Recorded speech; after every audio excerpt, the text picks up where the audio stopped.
Good evening, friends, family, and supporters. Welcome and thank you for joining us tonight.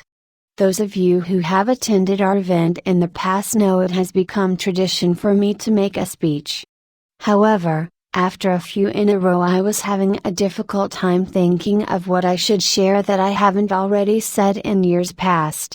This is pretty ironic, I suppose, since I have so many thoughts trapped inside me just waiting to come flying out of my mouth if I ever gain the full ability of speech. I guess I just find it incredibly challenging to write about myself. So, this year I decided to crowdsource my brainstorming to find out what people would want to know about me and hear from me.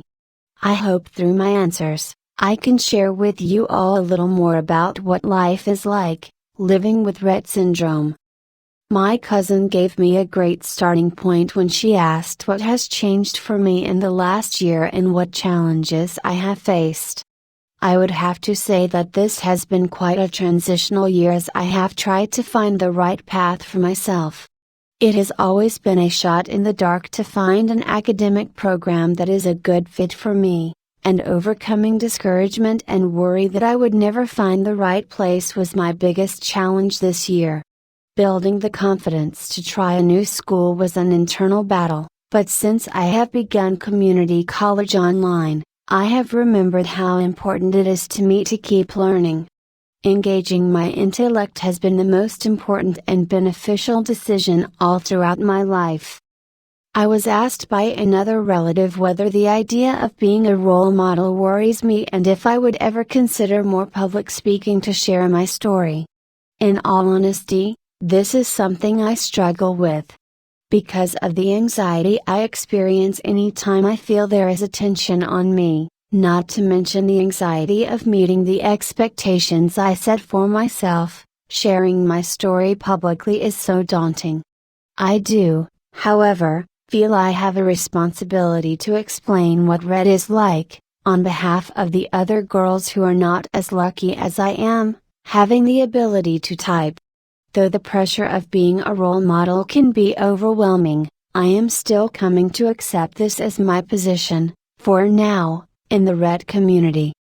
My role is not only to speak on behalf of the girls without a voice, I also hope to provide some support for the parents and families who are so devoted to our girls.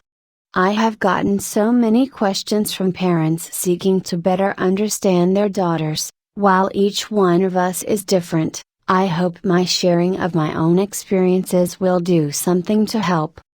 To parents who expressed concern that their girl might get burned out on therapy, I am so grateful to my parents for giving me the opportunity to try everything, even the therapies that I hated at the time or the ones that didn't really work. You have to try and you have to push, because otherwise you might miss something extraordinary. And I know I don't need to tell parents this, because I am sure you see it in your daughters, but we Rett girls are some of the toughest, most determined and stubborn kids at times, one of my most valued personality traits. So remember that as much as you might feel you are pushing us, we are pushing ourselves that much more. We know you have our backs and your encouraging belief in us means the world. To the parents who are wondering what is the best way to comfort or help us in tough situations, even when it seemed like there is nothing you can do when we are in the middle of a meltdown, when we are frustrated but can't tell you why, sometimes the best and only thing to do is to ride it out and acknowledge that it is unfair, difficult, and upsetting, but that the moment will pass and we will move forward. To those who are parents of a newly diagnosed girl with Rett, do not be discouraged and do not be fooled by outward appearances. Her potential is greater than it might seem on day one. To help her reach it, stimulate her mind. Talk to her intelligently, read to her, play music and introduce new things and experiences despite resistance.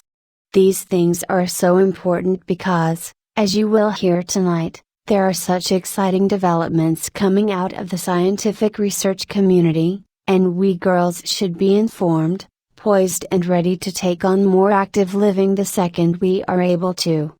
No more time wasted being trapped inside our bodies. Lastly, to other girls with Rett who are looking for hope for their future, and to the parents who are not sure what to tell them, there is hope in the science, there is hope in this room and in this community of amazing supporters, and mostly there is hope within each and every girl. We must look inward to find the strength and perseverance to get through every daily struggle. On days when everything is just too much, we must remember the reason why we fight so hard, because of the hope that one day I can live independently, speak freely, and realize my full potential, which I know is inside not just myself but in all girls with Rett syndrome. I believe it can happen. Thank you everyone for joining me on this journey.